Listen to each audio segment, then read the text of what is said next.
Step away from the vehicle now. I know you didn't buy this car. The words sliced through the Saturday afternoon air in Atlanta, Georgia, sharp as a blade. Officer Ryan Turner's hand rested on his holster, his eyes locked on the woman standing beside a pristine 1967 Mustang in the parking lot of the upscale North Point Plaza shopping district. Lauren Mitchell, dressed in jeans and a simple blazer, slowly raised her hands. Around them, shoppers froze. Phones came out. A circle of onlookers formed. "Place your hands on the hood," Turner barked, his voice carrying across the lot. "This vehicle matches a stolen car report." Lauren's designer handbag slid from her shoulder as she complied. Through the car window, a leather portfolio sat on the passenger seat, its official seal barely visible beneath scattered papers. The crowd grew, cameras rolling. Have you ever been judged by the color of your skin instead of your character, even when you held more power than those judging you? 10 minutes until courthouse security realizes Judge Lauren Mitchell is missing from an emergency judicial conference. Officer Turner circled the Mustang like a predator eyeing prey. 12 years on the force had taught him to spot inconsistencies. A black woman in casual clothes driving a car worth more than most people's yearly salary didn't add up in his mind. "This vehicle's worth more than you make in 5 years," he said, loud enough for the crowd to hear. "So, let's start with the truth." 20 feet away, college student Mia Davis held her phone steady, live streaming to her TikTok followers. The viewer count climbed 847, 1, 2032, 456. Comments flooded the screen faster than she could read. "Officer, I can explain," Lauren began, her voice calm despite the humiliation burning in her chest. "No, ma'am," Turner cut in, his hand moving to his radio. "You'll explain to the detectives. Right now, I need registration, insurance, and proof of purchase for this vehicle." The crowd pressed closer. Some filmed openly. Others pretended to shop, their eyes glued to the unfolding drama. Lauren noticed an elderly black woman pushing through, recognition flickering across her weathered face. "That's not the woman started. Step back, ma'am," Turner warned without looking away from Lauren. "This is police business." Lauren's phone buzzed against her hip. "Chief Justice calling." She couldn't answer. Not with her hands pressed against the warm metal of her father's restored car, the same car she'd driven to countless family barbecues, carrying his memory in every polished detail. "I'm going to need you to empty your pockets," Turner continued. Backup would arrive soon. Saturday afternoons in this district usually meant shoplifting calls, but this felt bigger, like an arrest that could make a career. Officer Turner. Lauren read his name tag with deliberate precision. "Badge number 4847. I need you to understand." "What I understand," he interrupted, "is that you're stalling. People who belong with cars like this don't act nervous around police." Mia's live stream hit 8 to 932 viewers. Her phone battery showed 34%, but she couldn't stop recording. This was the kind of content that changed everything: real-life stories exposing the truth about racial profiling in America. Through the Mustang's window, Lauren's portfolio caught the afternoon sunlight. A first-class boarding pass from a recent conference in Washington, poked out from a side pocket. Next to it, barely visible, was an expired VIP courthouse parking permit from her previous vehicle. Her phone buzzed again. Emergency conference, landmark civil rights case. Her vote was needed. "Ma'am, I'm asking one more time," Turner said, his patience performative for the cameras. "How did you come to possess this vehicle?" "It belonged to my father," Lauren replied. "Judge James Mitchell." Turner's expression didn't shift. Names meant nothing without proof, and proof was what he intended to demand.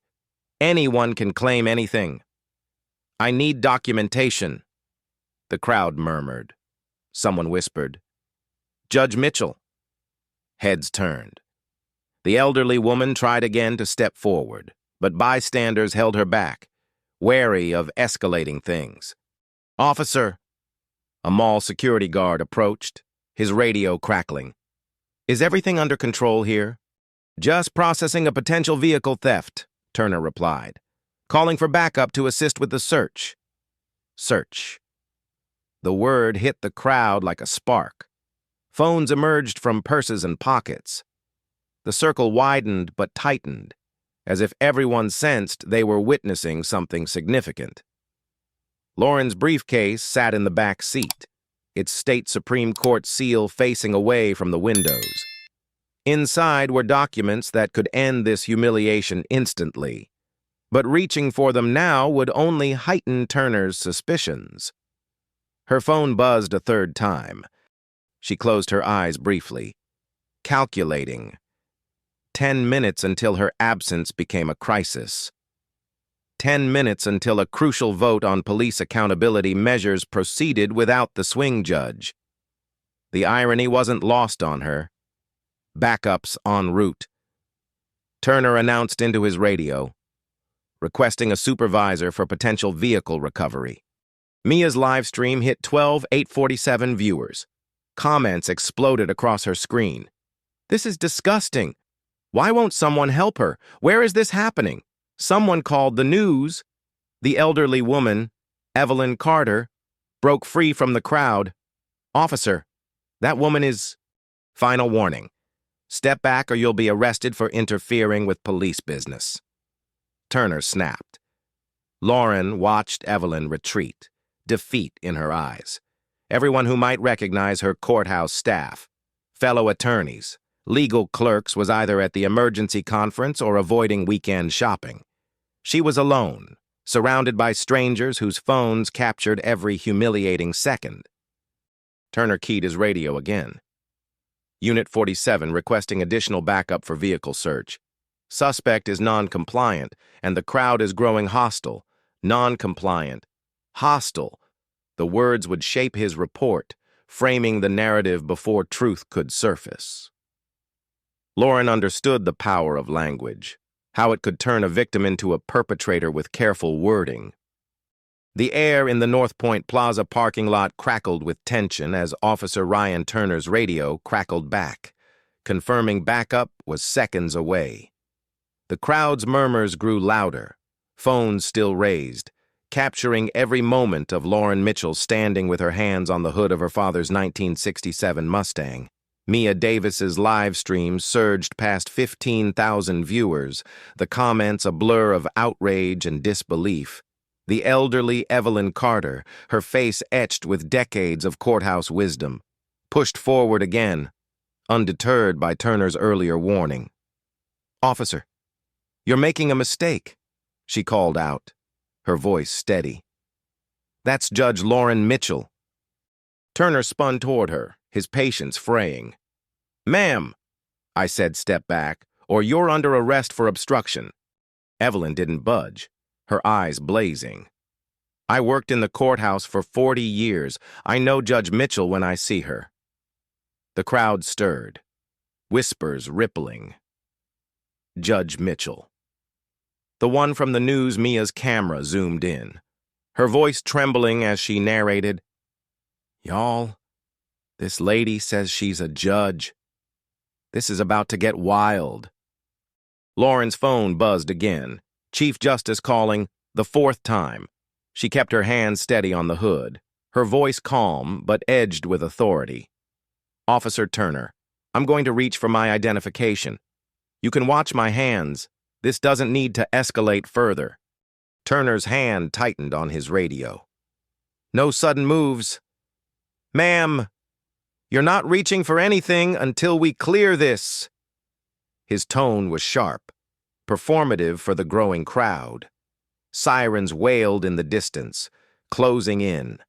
2 patrol cars screeched into the lot, blue lights slicing through the afternoon haze. Sergeant Elena Brooks stepped out of the first, her 20 years on the force evident in her measured stride. "What's the situation?" Turner, she asked, scanning Lauren, the Mustang, and the crowd of phone-wielding onlookers. "Possible vehicle theft," Turner replied, chest puffed. Subject claims the car's hers, says it belonged to her father, but no documentation. She's non-compliant. Brooks studied Lauren, her gaze lingering on the leather portfolio in the car. Something didn't sit right. Ma'am, can you provide registration and insurance, she asked, her tone softer than Turner's but firm. They're in my briefcase, Lauren said, nodding toward the back seat. But it contains confidential legal documents. I'm invoking my Fourth Amendment rights. You can't search without a warrant or probable cause. Turner scoffed, his voice dripping with sarcasm. Probable cause? A black woman in a car like this, acting evasive. That's my probable cause.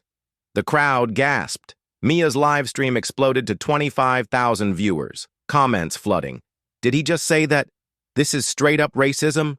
A teenager with a skateboard joined the filming, his angle catching Turner's smirk. Brooks raised a hand, signaling calm. Turner, dial it back. Let's follow protocol.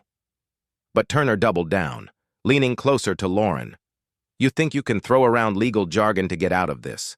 I've seen your type before: fancy cars, fake stories. Your type. The phrase landed like a spark in dry grass. Evelyn Carter stepped closer, her voice cutting through. Officer, you're profiling a sitting judge based on her skin color. I've seen her in court, ruling on cases like yours. The crowd buzzed, phones capturing every word. A news van pulled into the lot, its satellite dish rising as reporter Jessica Hayes and her camera crew jumped out, drawn by the viral live stream. Lauren's eyes met Evelyn's, a silent acknowledgement. She spoke, her voice steady but carrying the weight of years in courtrooms. Officer Turner, I'm Judge Lauren Mitchell of the Georgia Superior Court. My briefcase holds my judicial ID and the car's registration, transferred to me from my father, Judge James Mitchell, 18 months ago. Turner froze, his hand still on his holster. The crowd's murmurs turned to shouts. She's a judge. He's done Mia's live stream, hit 40,000 viewers, her battery now at 28%. Brooks stepped forward, her face tightening. Judge Mitchell, Your Honor, is that correct? Yes, Lauren said, her gaze locking onto Turner. And this officer has just violated my constitutional rights by assuming I stole my own car based on my race. The words hit like a gavel. Turner's smirk vanished, replaced by a flicker of panic. He opened his mouth, but Brooks cut him off. Turner, stand down, now. The news crew pushed closer, Jessica Hayes' voice breaking through. We're live at North Point Plaza, where a traffic stop has escalated into allegations of racial profiling. The woman detained is reportedly a Superior Court judge. The crowd swelled to over 200 phones filming from every angle. A young woman in a barista apron shouted, "This is why we don't trust cops." Turner's radio crackled. Unit 47 supervisor on scene. Confirm subject's identity. Brooks activated her body camera, her voice low. Dispatch, run a check on Judge Lauren Mitchell, Georgia Superior Court. The response came seconds later. Confirmed. Judge Lauren Mitchell, Criminal Division, registered owner of a 1967 Ford Mustang, license plate JM 1967. The plate matched. JM 1967 James Mitchell, 1967. Turner's face paled, but he didn't back down. Anyone can fake a title, he muttered, his voice weaker now. I was following protocol. Protocol. Lauren's tone sharpened. The same one she used to silence evasive witnesses. Your protocol assumes a black woman can't own a classic car. Your protocol ignores witness testimony from a 40-year courthouse veteran. She nodded toward Evelyn, who stood tall, her phone now open to the courthouse directory, showing Lauren's photo and title. Mia's live stream surged past 50,000 viewers. Comments screamed for justice. Fire him, this is Atlanta, not 1967. The news camera zoomed in as Lauren continued, her voice rising just enough to carry, I was on my way to an emergency judicial conference to vote on police accountability measures to prevent exactly this kind of profiling. Your actions, Officer Turner, are why those laws exist. Brooks grabbed her radio. Dispatch, notify the commissioner. We've got a situation involving a superior court judge. Turner's eyes darted, his confidence crumbling. The crowd pressed closer. A man in a business suit shouting, "You're done, officer. This is all over the internet." Evelyn Carter stepped forward again, her voice firm. "I told you who she was, and you wouldn't listen. 40 years in the courthouse, and I've seen this too many times, black folks judged before they're heard." Her words landed like a verdict, the crowd nodding, phones still up. Lauren's phone buzzed again. Chief Justice Margaret Evans. She couldn't answer. Not yet, but she spoke, her voice cutting through the chaos. "Officer Turner, your report will say I was non-compliant, hostile, but these cameras, these witnesses, they're documenting the truth. You saw a black woman and assumed criminality. That's not protocol, that's prejudice." Turner's jaw tightened, but his hands trembled slightly. "I was doing my job," he insisted, his voice barely above a whisper. Brooks shot him a look, then turned to Lauren. "Your Honor, we need to resolve this. Can you provide your ID without reaching into the vehicle?" Lauren nodded, her movements deliberate. "It's in my briefcase, back seat. I'll open the door slowly, under your supervision." Brooks agreed, stepping closer, her body camera rolling. The crowd held its breath as Lauren reached for the door handle, her every move calculated to avoid escalation. The news crew zoomed in. Jessica Hayes narrating. The situation is escalating as the woman, identified as Judge Lauren Mitchell, attempts to provide proof of her identity. Mia's live stream hit 65,000 viewers, comments flooding with demands for accountability. Evelyn Carter's eyes gleamed with vindication, her 40 years of courthouse experience telling her this moment was bigger than one officer's mistake. Lauren opened the car door, her fingers brushing the leather portfolio. She paused, looking at Turner. "This briefcase contains my judicial ID and documents tied to a case you're personally involved in, Officer Turner. Case number 2024, CR 8847, a federal civil rights lawsuit against you for profiling a black driver in this same district 18 months ago." The crowd gasped. Mia's phone nearly slipped from her hands. Turner's face went ashen, his career flashing before his eyes. The lawsuit he thought had been buried was now in the hands of the woman he'd just profiled. Lauren's voice stayed calm, but it carried the weight of a courtroom. "You didn't just stop a judge. You stopped the judge overseeing your case." The revelation hung in the air like a storm cloud ready to burst. Lauren Mitchell's words connecting Officer Ryan Turner to a federal civil rights lawsuit she was overseeing landed like a gavel in the North Point Plaza parking lot.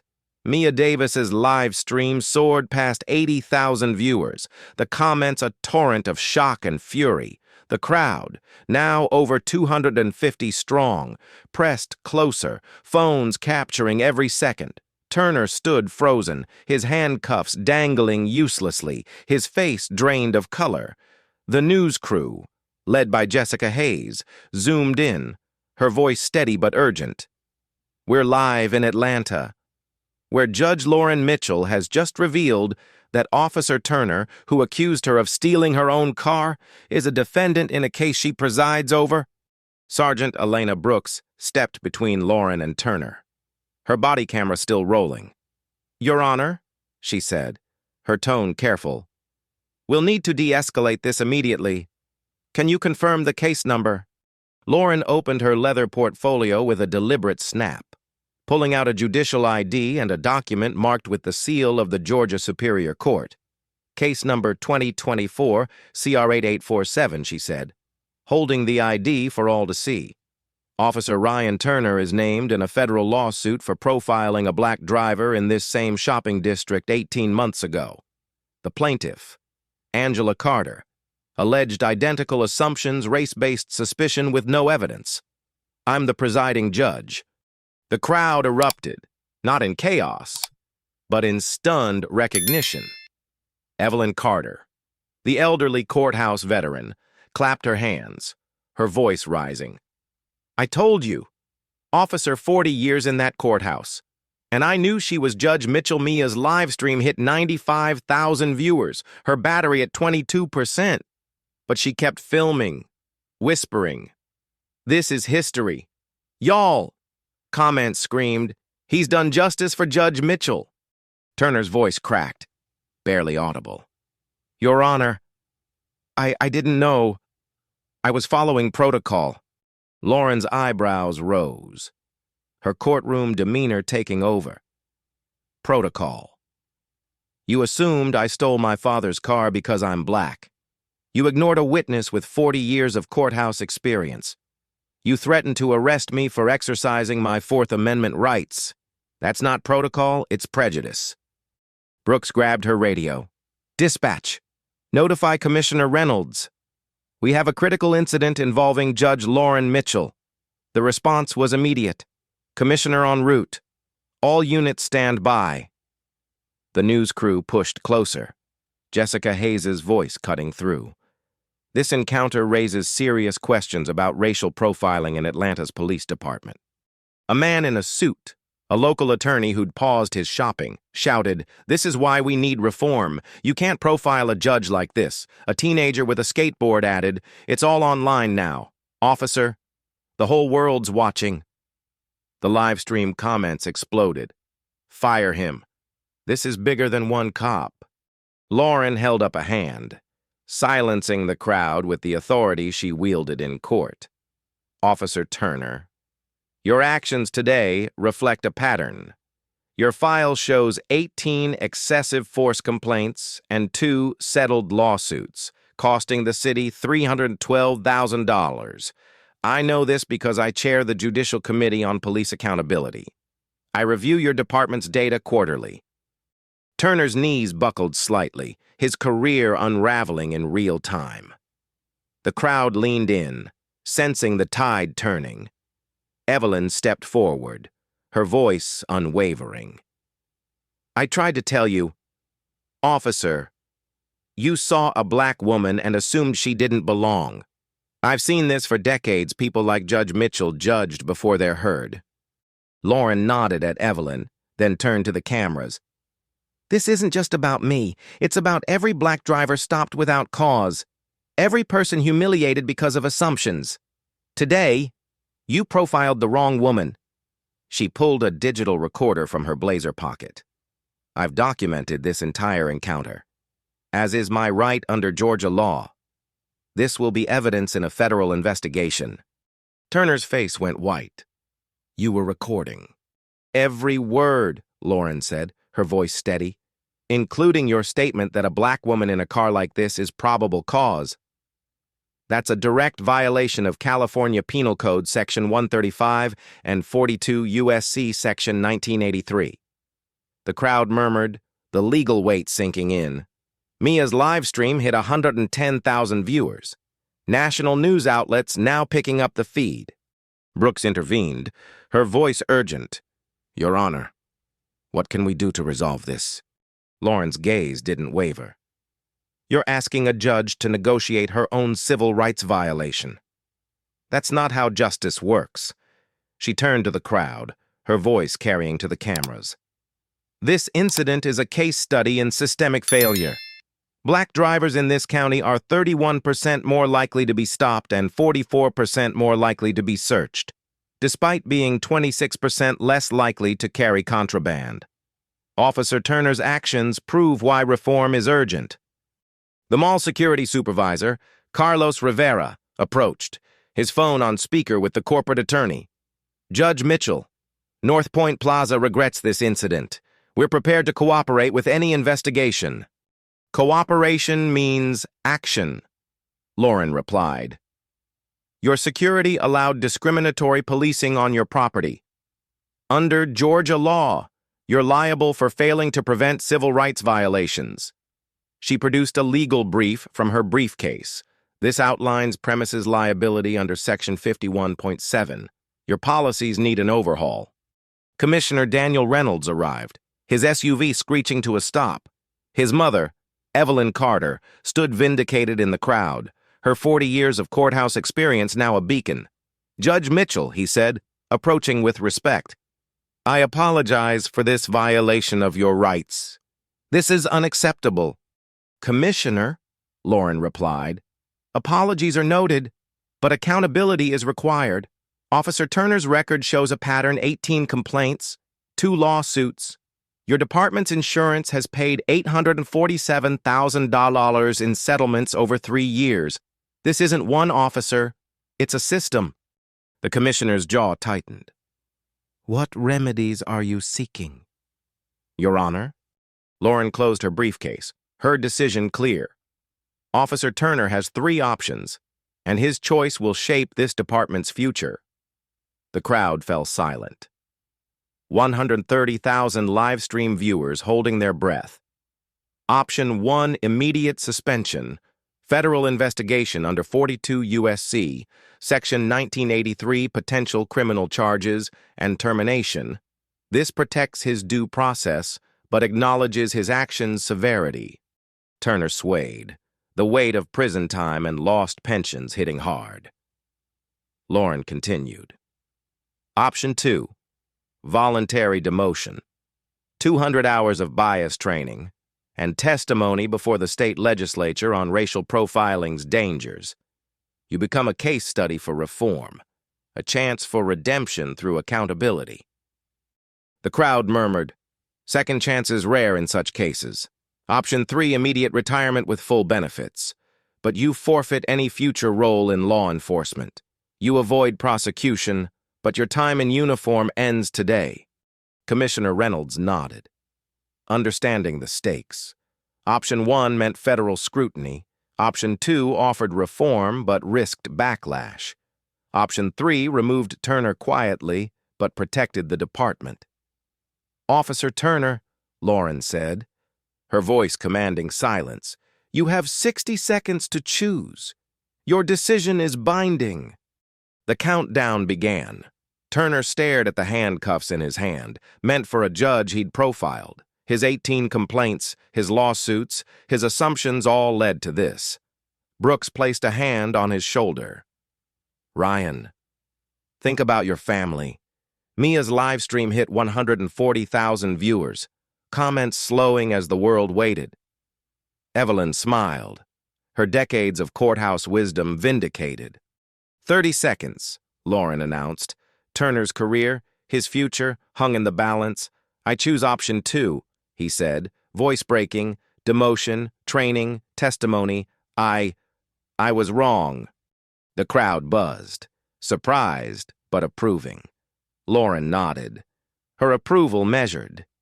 "Your choice shows growth is possible, but it requires action." She turned to Reynolds. "Commissioner, I've drafted a memorandum of understanding.